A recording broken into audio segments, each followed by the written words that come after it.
El Señor de los Anillos, El Retorno del Rey, Libro quinto, Capítulo 4, El Sitio de Gondor, segunda parte de 3 partes que tiene este capítulo 4. Todos se despidieron entonces del Señor de la ciudad para retirarse a descansar mientras fuese posible. Fuera había una oscuridad negra y sin estrellas mientras Gandalf se alejaba en compañía de Pippin, que llevaba una pequeña antorcha. Hasta que se encontraron a puertas cerradas, no cambiaron una sola palabra. Entonces Pippin tomó al fin la mano de Gandalf. «Dime», preguntó, «¿queda todavía alguna esperanza? Para Frodo, quiero decir, o al menos sobre todo para Frodo». Gandalf posó la mano en la cabeza de Pippin. «Nunca hubo muchas esperanzas», respondió. «Nada más esperanzas desatinadas», me dijeron. Y cuando oí el nombre de Cirid Ungol, se interrumpió y a grandes pasos caminó hasta la ventana como si pudiese ver del otro lado de la noche allá en el este. Cirid Ungol. ¿Por qué ese camino, me pregunto? Se volvió. En ese instante, Pippin, al oír ese nombre,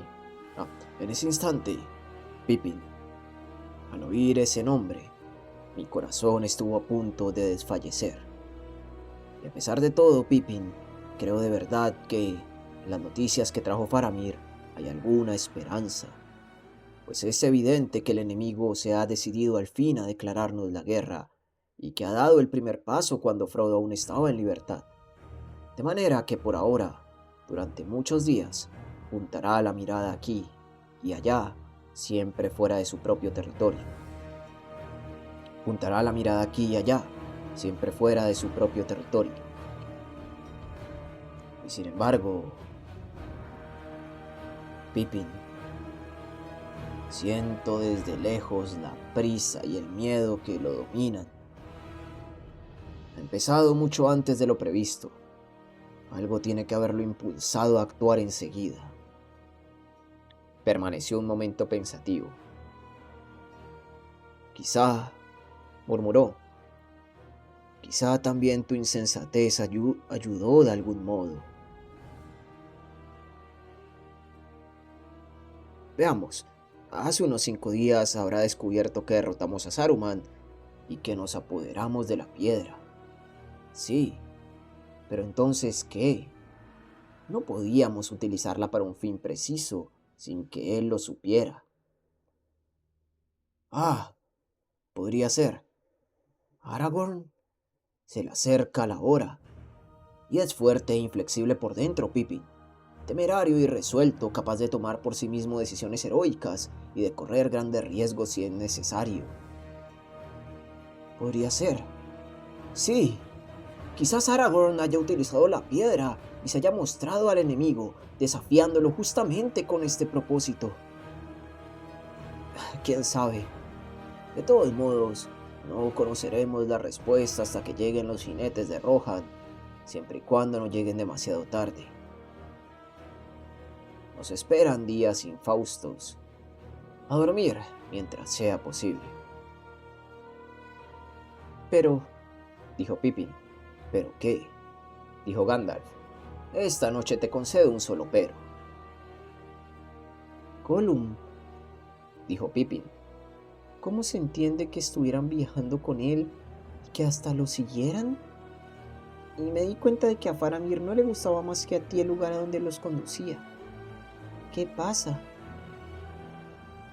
No puedo contestar esa pregunta por el momento, dijo Gandalf. Sin embargo, mi corazón presentía que Frodo y Gollum se encontrarían antes del fin, para bien o para mal. Pero de Cirid Ungol no quiero hablar esta noche. Traición. Una traición es lo que temo. Una traición de esa criatura miserable. Pero así tenía que ser. Recordemos que un traidor puede traicionarse a sí mismo y hacer involuntariamente un bien. ocurre a veces. Buenas noches.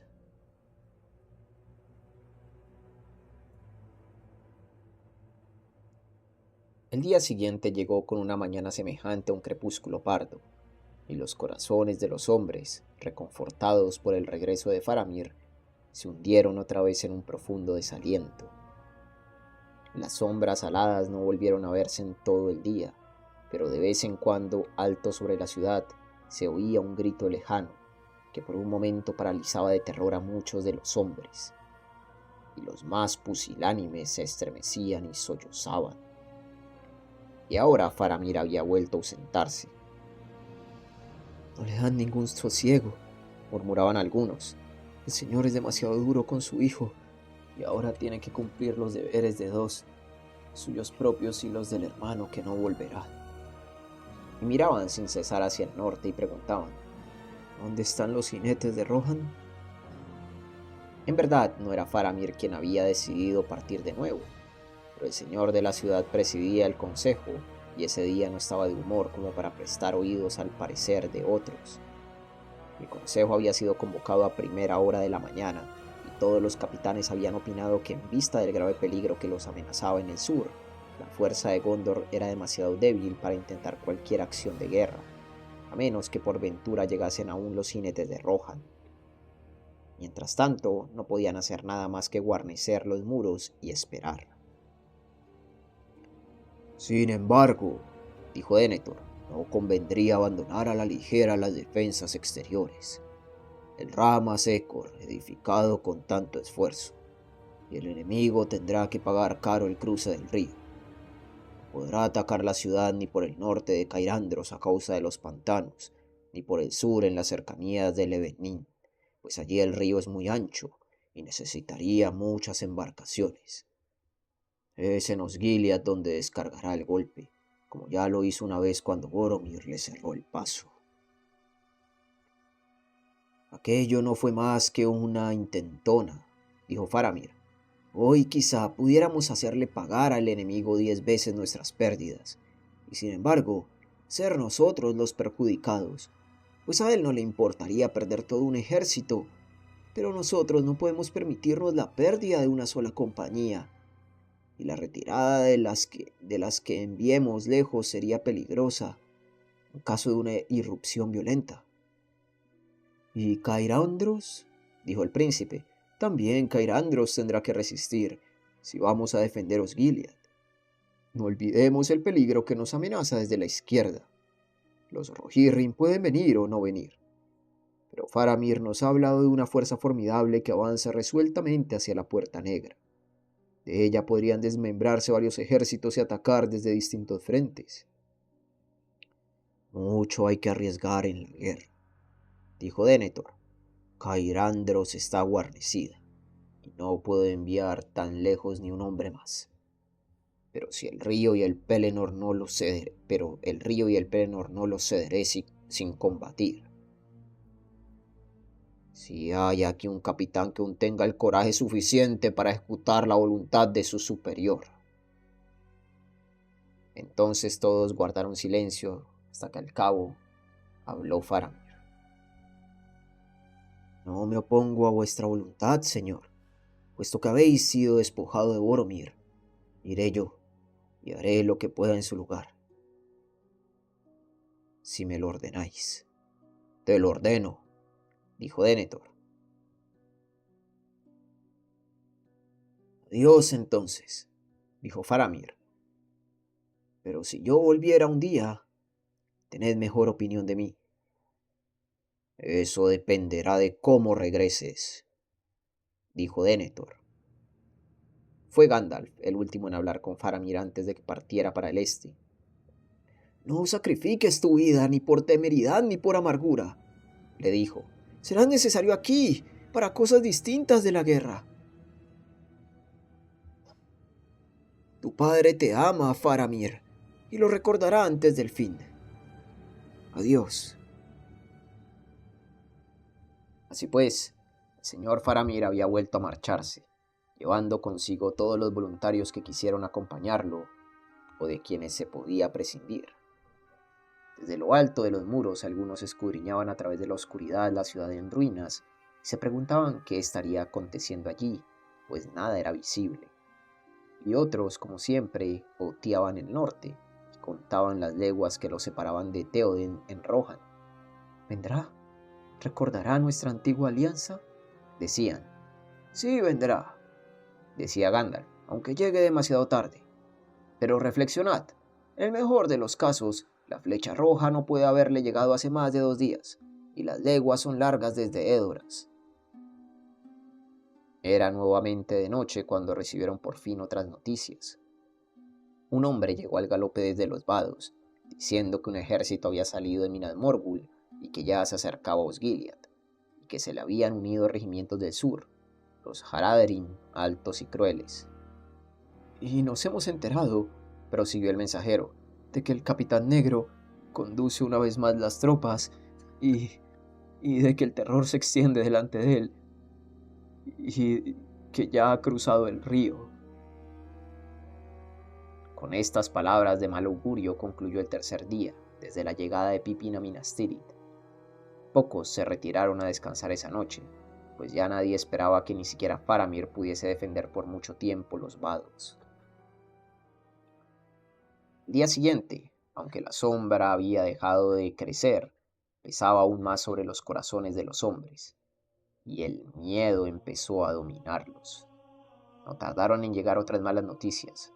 El cruce del Anduin estaba ahora en poder del enemigo. Faramir se batía en retirada hacia los muros del Pelennor, reuniendo a todos sus hombres en los fuertes de la explanada, pero el enemigo era 10 veces superior en número. Si acaso decide regresar a través del Pelennor, tendrá el enemigo pisándole los talones, dijo el mensajero. Han pagado caro el paso del río, pero menos de lo que nosotros esperábamos. El plan estaba bien trazado. Ahora se ve que desde hace mucho tiempo estaban construyendo en secreto flotillas de balsas y lanchones al este de Osgiliath. Atravesaron el río como un enjambre de escarabajos, pero el que nos derrota es el Capitán Negro. Pocos se atreverán a soportar y a afrontar aún el mero rumor de que él viene hacia aquí. Sus propios hombres tiemblan ante él y se matarían si él así lo ordenase. En ese caso, allí me necesitan más que aquí, dijo Gandalf, e inmediatamente partió al galope y el resplandor blanco pronto se perdió de vista. Y Pippin permaneció toda esa noche de pie sobre el muro, solo e insomne con la mirada fija en el este. Apenas habían sonado las campanas anunciando el nuevo día, una burla en aquella oscuridad sin tregua, cuando Pippin vio que unas llamas brotaban a lo lejos, en los espacios indistintos en que se alzaban los muros del Pelennor. Los centinelas gritaron con voz fuerte y todos los hombres de la ciudad se pusieron en pie de combate. De tanto en tanto se veía ahora un relámpago rojo y unos fragores sordos atravesaban lentamente el aire inmóvil y pesado.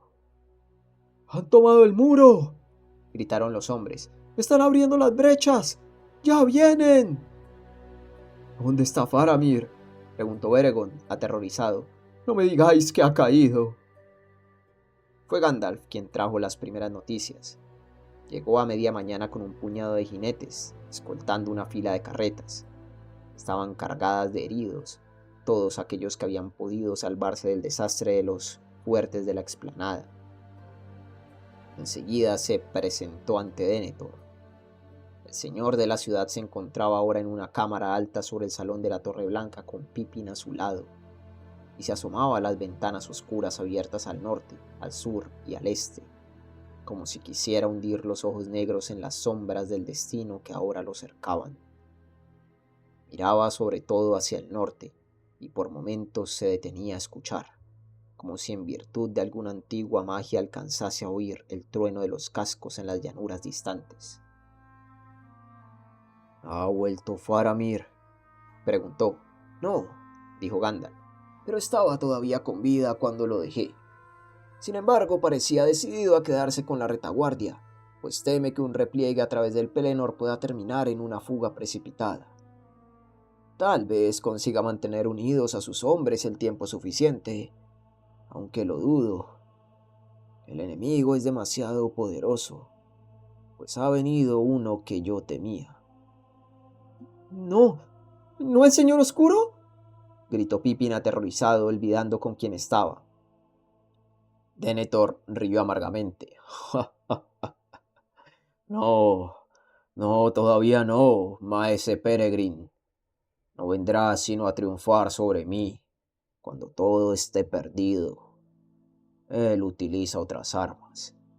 Es lo que hacen todos los grandes señores, si son sabios, señor mediano. ¿O por qué crees que permanezco aquí en mi torre, meditando, observando y esperando, y hasta sacrificando a mis hijos? Porque todavía soy capaz de esgrimir un arma. Se levantó y se abrió bruscamente el largo manto negro, y he aquí que debajo llevaba una cota de malla, y ceñía una espada larga de gran empuñadura en una vaina de plata y azabache.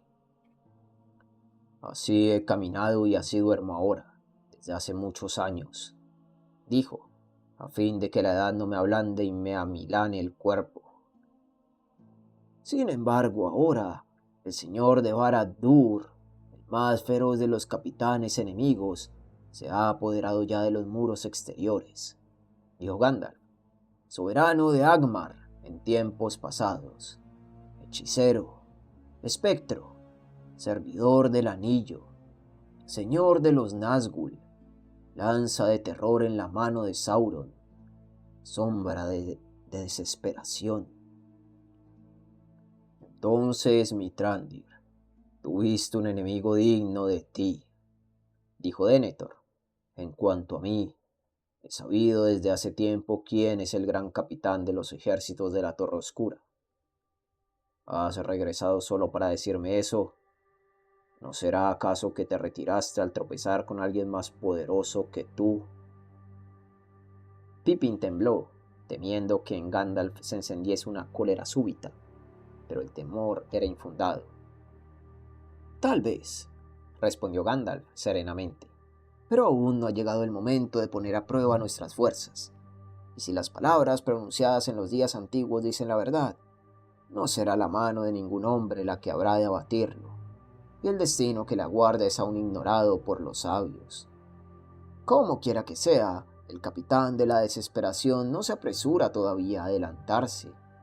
Conduce en verdad a sus esclavos de acuerdo con las normas de la prudencia que tú mismo acabas de enunciar, desde la retaguardia, limpiándolos delante de él en una acometida de locos. No, he venido ante todo a custodiar a los heridos que aún pueden sanar, porque ahora hay brechas todo a lo largo del Randmas, y el ejército de Morgul no tardará en penetrar por distintos puntos.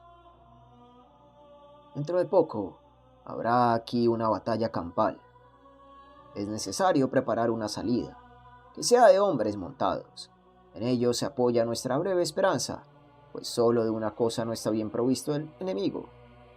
Tiene pocos jinetes. Nosotros también. Si ahora viniesen los de Rohan, el momento sería oportuno, dijo Denethor. Quizá antes veamos llegar a otros, dijo Gandalf. Ya se nos han unido muchos fugitivos de Cairandros. La isla ha caído. Un nuevo ejército ha salido por la Puerta Negra y viene hacia aquí a través del noreste. Algunos te han acusado, Mitrandir, de complacerte en traer malas nuevas, dijo Denethor, pero para mí esta ya no es nueva. La supe ayer, antes del caer de la noche, y en cuanto a la salida, ya había pensado en eso. Descendamos.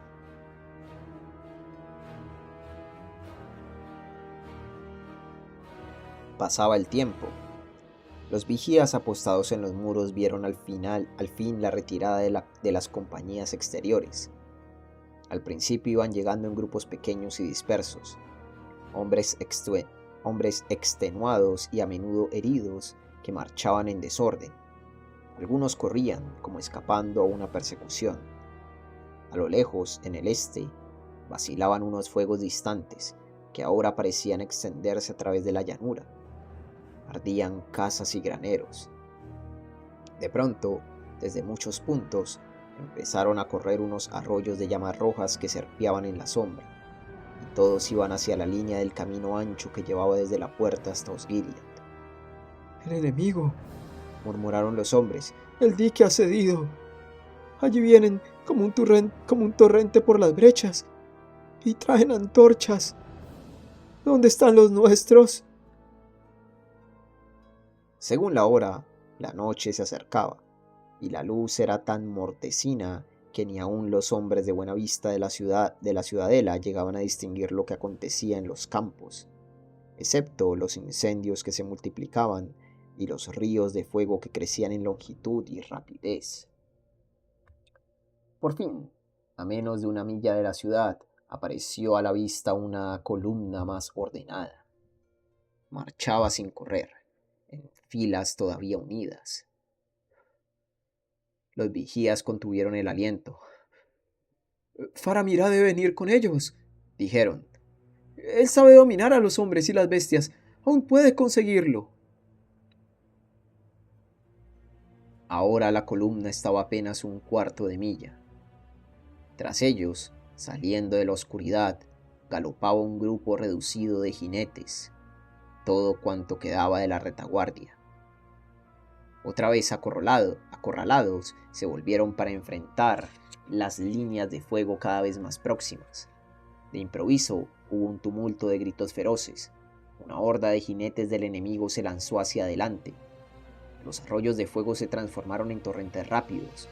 Fila tras fila de orcos que llevaban antorchas encendidas y sureños feroces que blandían estandartes rojos y daban gritos destemplados y se adelantaban a la columna que se batía en retirada y le cerraban el paso. Y con un alarido las sombras aladas se precipitaron cayendo del cielo tenebroso. Los Nazgûl que se inclinaban hacia adelante, preparados para matar. La retirada se convirtió en una fuga. Ya unos hombres se rompían filas, huyendo aquí y allá, arrojando las armas, gritando de terror, rodando por el suelo. Una trompeta sonó entonces en la ciudadela, y Denethor dio por fin la orden de salida. Cobijados a la sombra de la puerta y bajo los muros elevados, los hombres habían estado esperando esa señal. Todos los jinetes que quedaban en la ciudad ahora avanzaron en orden y enseguida apresuraron el paso, y en medio de un gran clamor corrieron al galope hacia el enemigo, y un grito se elevó en respuesta desde los muros, pues en el campo de batalla y a la vanguardia galopaban los caballeros del cisne de Dol Amroth, con el príncipe Imrahil a la cabeza, seguido de su estandarte azul. ¡Amroth por Gandor!, exclamaban los hombres. ¡Amroth por Faramir! ¡Amroth por Gondor! ¡Amroth por Faramir! Como un trueno cayeron sobre el enemigo, atacándolo por los flancos, pero un jinete se adelantó a todos, rápido como el viento entre la hierba. Iba montado en sombra gris y resplandecía. Una vez más sin velos y de la mano alzada le brotaba una luz.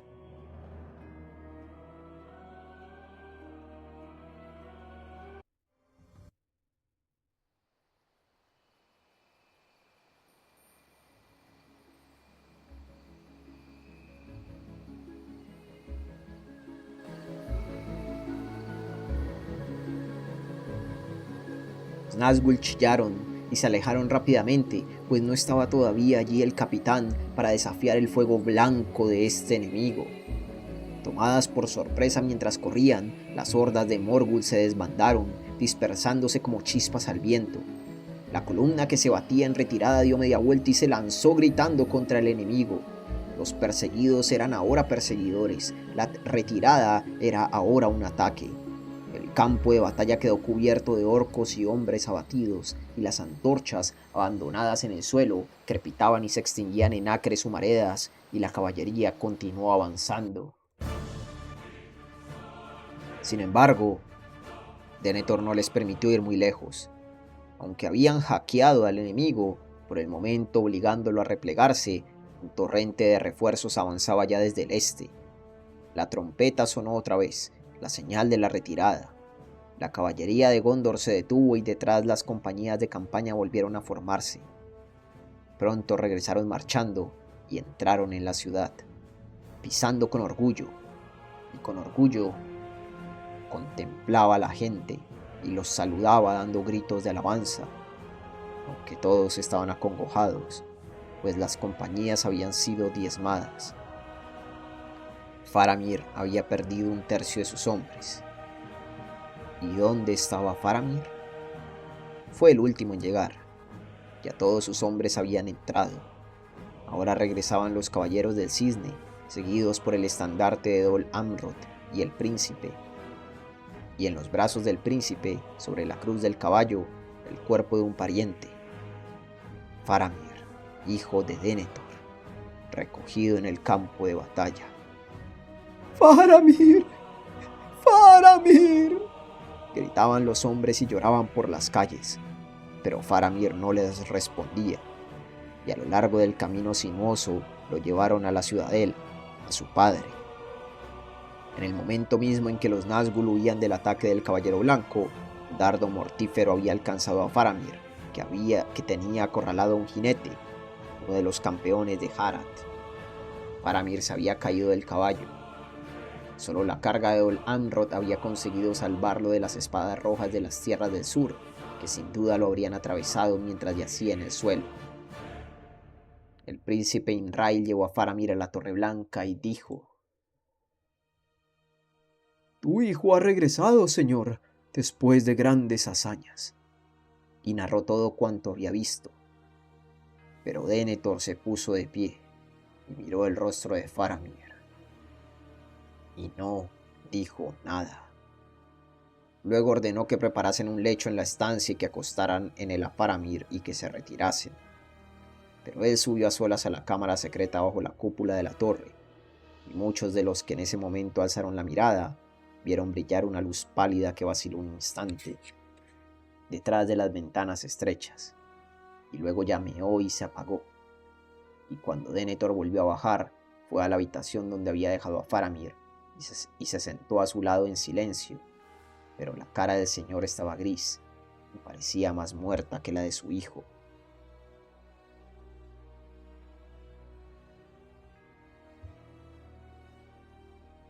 Y ahora, al fin la ciudad estaba sitiada, cercada por un anillo de adversarios. El Rammas estaba destruido y todo el Pelennor en poder del enemigo. Las últimas noticias del otro lado de las murallas las habían traído unos hombres que llegaron corriendo por el camino del norte antes del cierre de la puerta. Eran los últimos que quedaban de la guardia del camino de Anórien y de Rohan en las zonas pobladas de Gondor. Iban al mando de Ingold, el mismo guardia que 5 días atrás había dejado entrar a Gandalf y Pippin cuando aún salía el sol y la mañana traía esperanzas. No hay ninguna noticia de los Rohirrim, dijo. Los de Rohan ya no vendrán, o si vienen al fin, todo será inútil. El nuevo ejército que nos fue anunciado se ha adelantado a ellos y ya llega desde el otro lado del río, a través de Andros, por lo que parece. Es poderosísimo. Batallones de orcos del ojo e innumerables compañías de hombres de una raza nueva que nunca habíamos visto hasta ahora. No muy altos, pero fornidos y feroces, barbudos como enanos, y empuñan grandes hachas. Vienen sin duda de algún país salvaje en las vastas tierras del este. Ya se han apoderado del camino del norte y muchos han penetrado en Anórien. Los Rohirrim no podrán acudir. La puerta de la ciudad se cerró. Durante toda la noche los centinelas apostados en los muros oyeron los rumores del enemigo que iba de un lado a otro incendiando campos y bosques, traspasando con las lanzas a todos los hombres que encontraban delante, vivos o muertos. En aquellas tinieblas era imposible saber cuántos habían cruzado ya el río, pero cuando la mañana, o una sombra mortecina, asomó sobre la llanura, entendieron que ni siquiera en el miedo de la noche habían exagerado el número. Las compañías en marcha cubrían toda la llanura, y en aquella oscuridad, y hasta donde los ojos alcanzaban a ver, grandes campamentos de tiendas negras o de un rojo sombrío como inmundas excrescencias de hongos brotaban alrededor de la ciudad sitiada. Afanosos como hormigas, Los orcos cavaban líneas de profundas trincheras en un círculo enorme, justo fuera del alcance de los arcos de los muros. Y cada vez que terminaban una trinchera, la llenaban inmediatamente de fuego, sin que nadie llegara a ver cómo las encendían y alimentaban, si mediante algún artificio o por brujería. El trabajo continuó el día entero, mientras los hombres de Minas Tirith observaban y nada podían hacer. Y a medida que cada tramo de trinchera quedaba terminado, veían acercarse grandes carretas. Pronto nuevas compañías enemigas montaban deprisa grandes máquinas de proyectiles, cada una al reparo de una trinchera. No había ni una sola en los muros de la ciudad de tanto alcance o capaz de detenerlos.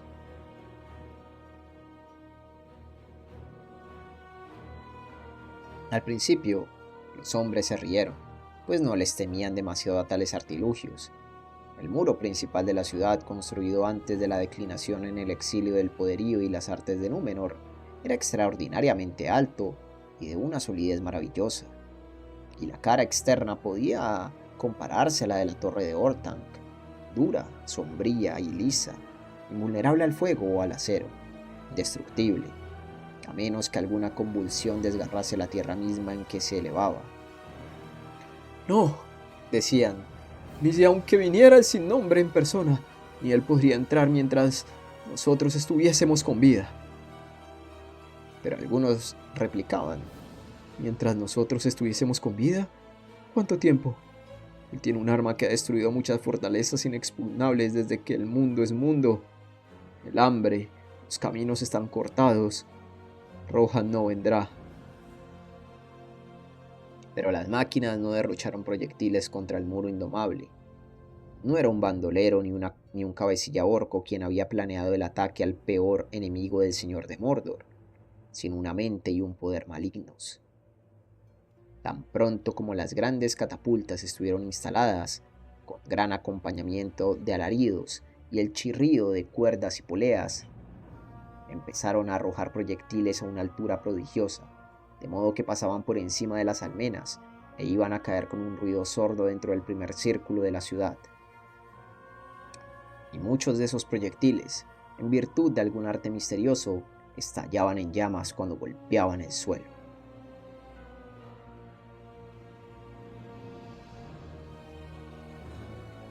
Suscríbete, da un like, un comentario y a ser posible comparte este video.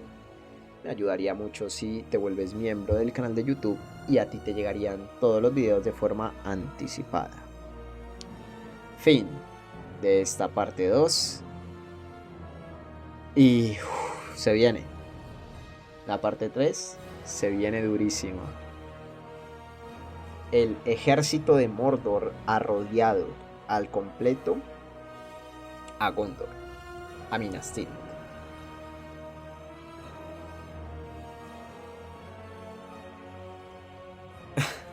Ya, crisis. Sí. Pobrecitos los orcos de Señor los Anillos. Todos machos, ¿eh?